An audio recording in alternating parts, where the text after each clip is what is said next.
যদি আপনাকে জিজ্ঞেস করা হয় ফুটবলের ঈশ্বরকে, কেউ বলবেন ম্যারাডোনা, কেউ বলবেন মেসি কিংবা ক্রিস্টিয়ানো রোনালদো। কিন্তু ফুটবল ইতিহাসের এমন একজন জাদুকর আছেন যিনি না থাকলে হয়তো ফুটবল আজকের এই জায়গায় পৌঁছতোই না। হ্যাঁ, আমি কথা বলছি কালো মানিক পেলেকে নিয়ে। কিন্তু পেলের এই রাজা হয়ে ওঠার গল্পটা মোটেও সহজ ছিল না। এটা কোনো সাধারণ ছেলের গল্প নয়।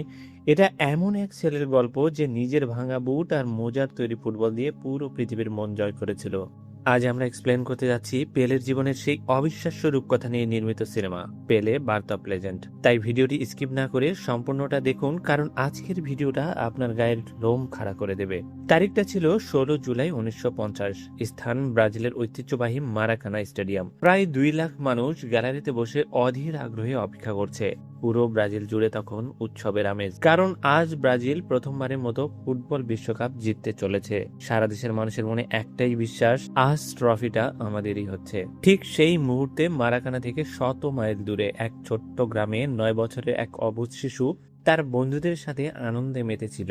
তার নাম এডসন আরান্তেস দো নাসিমেন্তো। হ্যাঁ, আজ আমরা যাকে ফুটবলের রাজা পেলে নামে চিনি। সে আর তার বন্ধুরা জানালার ফাঁক দিয়ে ঘরের ভেতরের রেডিওর দিকে কান পেতেছিল। ঘরের ভিতরে বসেছিলেন পেলের বাবা দন্দিনহো, যিনি নিজেও একজন দুর্দান্ত ফুটবলার ছিলেন, কিন্তু হাঁটুর ইনজুরির কারণে যার ক্যারিয়ার ধ্বংস হয়ে গিয়েছিল। দন্দিনহো বুক ভরা আশা নিয়ে বসে আছেন, আজ তার দেশ বিশ্ব জয় করবে। কিন্তু বিধাতা হয়তো অন্য কিছু লিখে রেখেছিলেন। ম্যাচের ঠিক শেষ মুহূর্তে উরুগুয়ের আলসিদেস খিজিয়া গোল করে বসেন, আর তাতেই স্তব্ধ হয়ে যায় পুরো মারাকানা, স্তব্ধ হয়ে যায় পুরো ব্রাজিল। যে দেশটি একটু আগেও উৎসবে কাঁপছিল, সেখানে এক মুহূর্তে নেমে আসে মহাশ্মশানের নীরবতা। নিজের চোখের সামনে ব্রাজিলকে হারতে দেখে পেলের বাবা দন্দিনহো কান্নায় ভেঙে পড়েন। একজন ফুটবলার হিসেবে নিজের দেশের এই পর্যায়ে তিনি সহ্য করতে পারছিলেন না। 9 বছরের ছোট্ট এডসন তার বাবাকে এর আগে কখনো এভাবে কাঁদতে দেখেনি।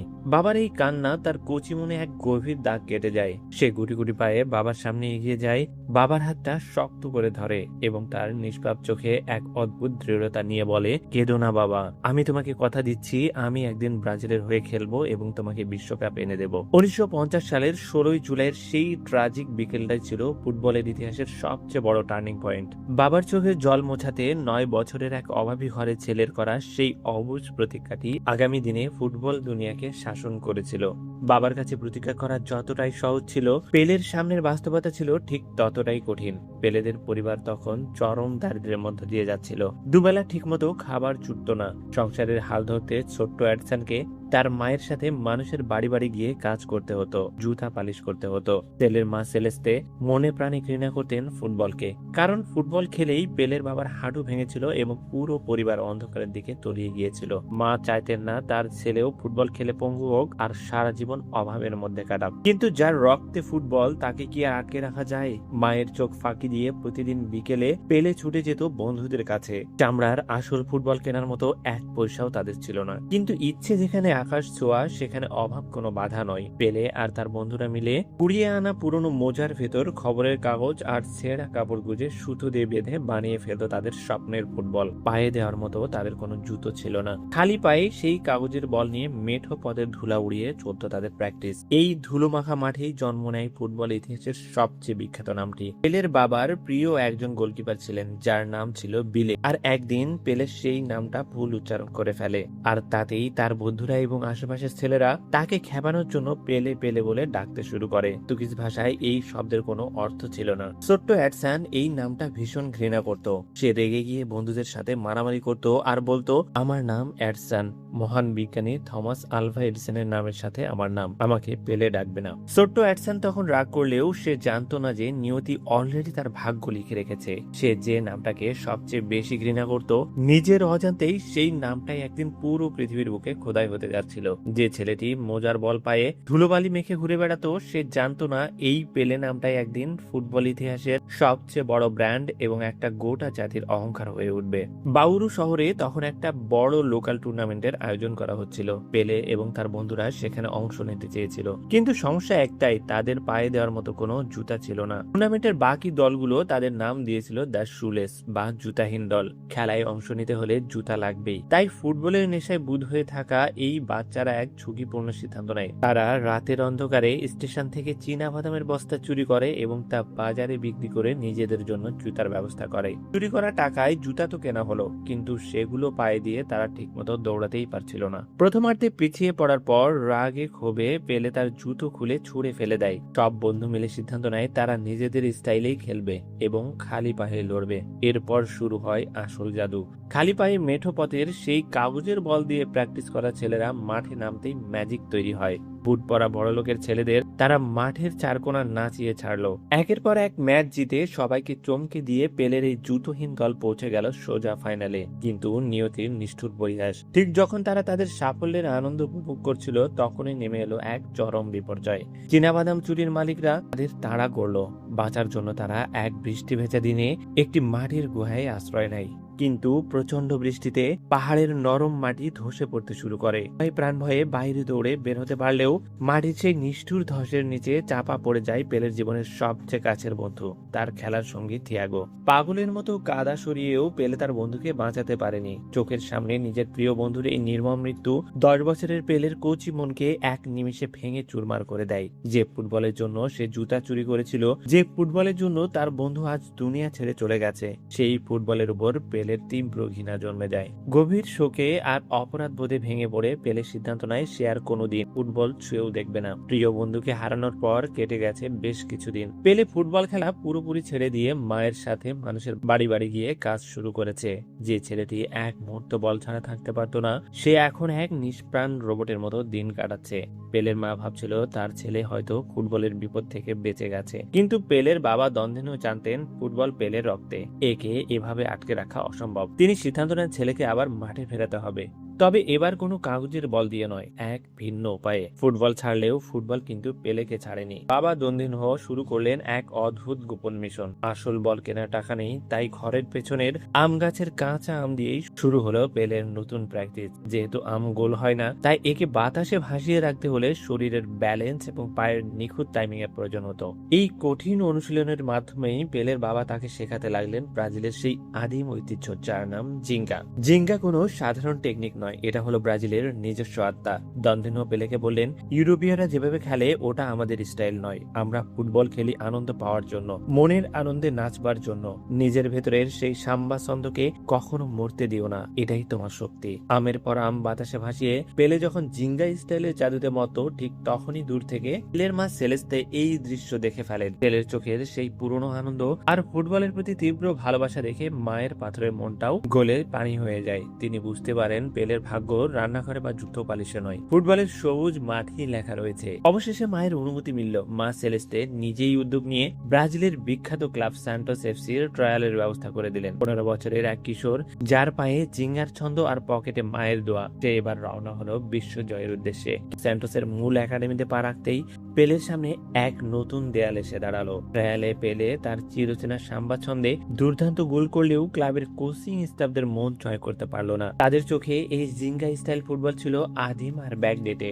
আসলে 1950 সালের বিশ্বকাপে উরুগুয়ের কাছে হারের পর ব্রাজিলের কোচদের মনে গেড়ে বসেছিল এক অদ্ভুত হীনম্মন্যতা। তারা ভাবতো জিঙ্গা স্টাইলের কারণেই হয়তো তারা হেরেছে, তাই তারা ইউরোপীয়দের মতো রোবটের মতো নিয়মতান্ত্রিক আর ছক কাটা ফুটবল খেলাকে আধুনিক ফুটবল মনে করত।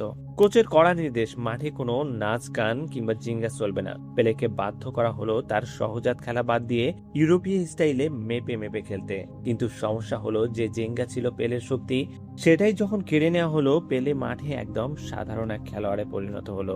নিজের আসল পরিচয় হারিয়ে পেলে মাঠে সম্পূর্ণ দিশেহারা হয়ে পড়লো। কোচের ছকে নিজেকে মেলাতে গিয়ে সে পাস ভুল করতে লাগলো, সহজ বল কন্ট্রোল হারাতে লাগলো।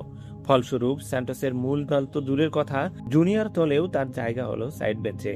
গ্যালারির অবহেলা আর কোচের তিরস্কারে পেলের মনে হতে লাগলো ফুটবল বোধহয় তাকে দিয়ে হবে না। সে তার বাবার কাছে করা সেই প্রতিজ্ঞার বোঝা আর বইতে পারছিল না। হতাশার অন্ধকার যখন পেলেকে গ্রাস করলো, সে আর সহ্য করতে পারলো না।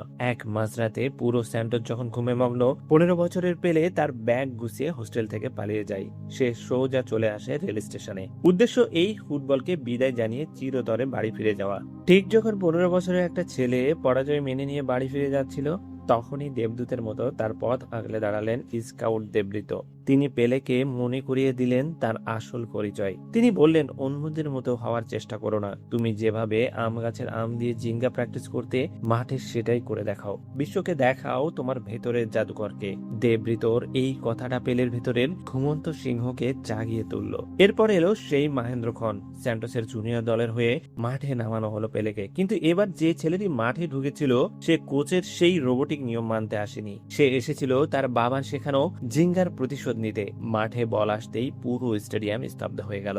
কোচের ট্যাকটিসে তোয়াক্কা না করে পেলে তার শরীরকে সাম্বার ছন্দে দোলাতে শুরু করলো। প্রতিপক্ষের ডিফেন্ডাররা কিছু বুঝে ওঠার আগেই পেলে তার জিঙ্গা ম্যাজিক শুরু করে দিল। মাঠে তখন শুধুই পেলের আদিম জিঙ্গা স্টাইলের তাণ্ডব। একের পর এক ডিফেন্ডারকে সে নাচাতে লাগলো। চোখের পলকে সে ডিফেন্ডারদের মাথার উপর দিয়ে বল ফ্লিক করলো, বুক দিয়ে বল রিসিভ করলো এবং মাটিতে পড়ার আগেই এক অবিশ্বাস্য ব্যাক ভলিতে বল পাঠাতো সোজা জালে। গোল! পুরো স্টেডিয়াম এক মুহূর্তে স্তব্ধ হয়ে গেল। তারপর মেতে উঠলো উল্লাসে। ডগ আউটে বসা কোচ নিজের ডায়েরি বন্ধ করে দিতে বাধ্য হলেন, কারণ তিনি বুঝে গিয়েছিলেন ফুটবলের কোনো ছক এই ছেলের জাদুকে বেঁধে রাখতে পারবে না। এই একটি ম্যাচের পর পেলেকে আর কোনোদিন পিছনে ফিরে তাকাতে হয়নি। স্যান্টোসের বেঞ্চ গরম করা সেই ছেলেটি রাতারাতি ক্লাবের মেইন সুপারস্টার হয়ে গেল। তার জিঙ্গা স্টাইলের জাদুতে মুগ্ধ হয়ে মাত্র 16 বছর বয়সে তার কাছে আসে ব্রাজিলের জাতীয় দলের ডাক। যে ছেলেটি জুতো ছাড়া কাগজের বল দিয়ে খেলতো, সে এবার গায়ে জড়াতে চলেছে ব্রাজিলের ঐতিহাসিক 10 নম্বর জার্সি। কিন্তু সামনেই অপেক্ষা করছিল 1958 সালের সুইডেন বিশ্বকাপ, যেখানে পেলের জন্য পাতা ছিল এক নতুন ফাঁদ। সাল 1958, স্থান সুইডেন। মাত্র 17 বছর বয়সে পুরো ব্রাজিলের কোটি মানুষের স্বপ্ন নিজের কাঁধে নিয়ে বিশ্ব মঞ্চে পা রাখলো কিশোর পেলে। কিন্তু নিয়তি বোধ হয় পেলের এই সহজ উত্থান সহ্য করতে পারছিল না। বিশ্বকাপ শুরু হওয়ার ঠিক আগ মুহূর্তে এক প্র্যাকটিস সেশনে প্রতিপক্ষের ডিফেন্ডারের মারাত্মক এক ট্যাকেলে পেলের হাঁটুতে গভীর চোট লাগে। ব্যথায় কাঁকিয়ে ওঠা পেলের চোখের সামনে তখন পুরো বিশ্ব কাঁপানোর স্বপ্নটা এক নিমিষে ধূলিসাৎ হওয়ার উপক্রম হলো। ইনজুরি তো ছিলই, তার উপর পেলের সামনে এলো আরো বড় এক মানসিক ধাক্কা। ব্রাজিলের হেড কোচ ভিসেন্তে ফিউলা ইউরোপীয় দলগুলোর শারীরিক শক্তি আর আধুনিক ডিফেন্স দেখে ভয় পেয়ে গিয়েছিলেন। 1950 সালের সেই ট্র্যাজেডির ভূত তখনও তাড়া করছিল ব্রাজিলকে। কোচ ভাবলেন জিঙ্গা স্টাইল দিয়ে ইউরোপ জয় করা অসম্ভব, তাই তিনি আবার জিঙ্গা নিষিদ্ধ করতে চাইলেন। অবশেষে এলো সেই বড়দিন, গ্রুপ পর্বের শেষ ম্যাচ। প্রতিপক্ষ পরাশক্তি Soviet union. Do R die ম্যাচে কোচ ফিউলা বাধ্য হয়ে মাঠে নামালেন 17 বছরের পেলেকে। শুরু হলো বিশ্বমঞ্চে পেলের ঐতিহাসিক অভিষেক। ইনজুরি নিয়ে প্রথম দিকে পেলে কিছুটা নার্ভাস থাকলেও ম্যাচের বয়স বাড়ার সাথে সাথে সে তার জাদু দেখাতে শুরু করলো। অসাধারণ এক পাসে সতীর্থ ভাবাকে দিয়ে গোল করিয়ে দলকে জেতাতে মূল ভূমিকা রাখলো সে। কিন্তু ম্যাচ জিতলেও পেলের ভেতরের লড়াই তখনও শেষ হয়নি। একদিকে হাঁটুর তীব্র যন্ত্রণা, অন্যদিকে নিজের চিরচেনা ফর্ম ফিরে পাওয়ার এক ভয়ঙ্কর মানসিক দ্বন্দ্বে ভুগছিল এই কিশোর। অভিষেক ম্যাচে অ্যাসিস্ট করলেও পেলে বুঝতে পারছিল যে সামনে সেমিফাইনাল এবং ফাইনালের মতো কঠিন পরীক্ষা বাকি। চোট আর কোচের ট্যাকটিক্যাল চাপের মুখে দাঁড়িয়ে এই 17 বছরের ছেলেটি কি পারবে তার বাবার কাছে করা সেই প্রতিজ্ঞা পূরণ করতে? গ্রুপ পর্বের বাধা পেরিয়ে ব্রাজিল যখন সেমিফাইনালে ফ্রান্সের মুখোমুখি হলো, তখন বিশ্ব দেখলো 17 বছরের এক খ্যাপা কিশোরের রুদ্ররূপ। ফ্রান্সের মতো পরাশক্তিকে একাই ধসিয়ে দিয়ে মাত্র 23 মিনিটে পেলে করে ফেললো এক ঐতিহাসিক হ্যাট্রিক। পুরো ফুটবল দুনিয়া হাঁ করে তাকিয়ে দেখলো এই বিস্ময়কে। ফ্রান্সকে 5-2 গোলে উড়িয়ে দিয়ে ব্রাজিল পৌঁছে গেল স্বপ্নের ফাইনালে। সেখানে তাদের জন্য অপেক্ষা করছিল স্বাগতিক দেশ সুইডেন। কিন্তু ফাইনালের মঞ্চটা মোটেও সহজ ছিল না। স্বাগতিক সুইডিশরা ব্রাজিলিয়ানদের শুধু কালো আর গরিব বলেই উপহাস করেনি, বরং তাদের ঐতিহ্যবাহী জিঙ্গা স্টাইলকে জঙ্গলি নাচ বলে তুচ্ছ তাচ্ছিল্য করছিল। ম্যাচের শুরুতেই পুরো স্টেডিয়ামকে স্তব্ধ করে দিয়ে সুইডেন গোল করে বসে। প্রথমার্ধে সুইডিশদের শারীরিক শক্তি আর রোবোটিক ডিফেন্সের সামনে ব্রাজিলের ইউরোপীয় শখ পুরোপুরি মার খেয়ে যায়। 1-0 গোলে পিছিয়ে থেকে ড্রেসিং রুমে ফেরে ব্রাজিল দল। ঠিক এই হাফ টাইমেই ঘটল ফুটবল ইতিহাসের সেই ম্যাজিক। ড্রেসিং রুমে দাঁড়িয়ে খেলোয়াড়রা সিদ্ধান্ত নিল, যথেষ্ট হয়েছে ইউরোপীয় ছক, এবার জবাব দেওয়ার পালা আমাদের নিজেদের ভাষায়। দ্বিতীয়ার্ধে মাঠে নামলো এক অন্যরকম ব্রাজিল। ফুটবল মাঠটা রাতারাতি বদলে গেল সাম্বার নৃত্যের মঞ্চে। পেলে, গারিঞ্চা আর ভাবা মিলে বল পায়ে এমন জাদু শুরু করলেন যে অহংকারী সুইডিশ ডিফেন্ডাররা শুধু বলের পেছনে বোকার মতো দৌড়াতে লাগলো। সক্কাটা ফুটবলকে বুড়ো আঙ্গুল দেখিয়ে জিঙ্গা স্টাইলে ছড়ে লন্ডভন্ড হয়ে গেল সুইডেনের ডিফেন্স। আর ম্যাচের 55তম মিনিটে ঘটল সেই অলৌকিক ঘটনা, যা আজ ফুটবল ইতিহাসের অন্যতম সেরা সেরা এবং সুন্দরতম গোল হিসেবে অমর হয়ে আছে। ডি বক্সের ভেতরে বল আসতেই 17 বছরের পেলে বুক দিয়ে বলটি রিসিভ করলো। চারপাশ থেকে ডিফেন্ডাররা তাকে পিষে ফেলার জন্য তেড়ে আসছিল, কিন্তু পেলে শান্ত মাথায় তার সেই আম গাছের নিচে শেখা জাদুতে ডিফেন্ডারের মাথার উপর দিয়ে বলটি ফ্লিক করে দিল। আর বলটি মাটিতে পড়ার আগেই পেলে এক বুলেট গতির ভলিতে বল জালে জড়ালো। গোল! ও মাই গড! পুরো পৃথিবী স্তব্ধ হয়ে গেল 17 বছরের এক কিশোরের এই অবিশ্বাস্য ফুটবল শিল্প দেখে। যে জিঙ্গাকে ওরা সার্কাস বলেছিল, সেই জিঙ্গাই আজ পুরো বিশ্বকে নিজের হাতের মুঠোয় নিয়ে নিল। সিনেমার এই অংশটি হলো পুরো গল্পের সবচেয়ে বড় ইমোশনাল পিক। এটি কেবল একটি ম্যাচ জয়ের গল্প নয়, বরং 9 বছরের এক অভাবী শিশুর তার বাবাকে দেওয়া সেই পবিত্র প্রতিজ্ঞা পূরণের এক মহাকাব্যিক সমাপ্তি, ম্যাচ শেষের দীর্ঘবাসী। আর সেই সাথেই ইতিহাস তৈরি হয়ে গেল। 5-2 গোলে অহংকারী সুইডেনকে তাদেরই মাটিতে গুড়িয়ে দিয়ে প্রথমবারের মতো ফুটবল বিশ্বকাপ জিতে নিল ব্রাজিল। কিন্তু পুরো মাঠ যখন বিশ্বজয়ের আনন্দে লাফাচ্ছে, তখন 17 বছরের সেই কিশোর পেলে মাঠের মাঝখানে হাঁটু গেড়ে বসে শিশুর মতো কাঁদছিল।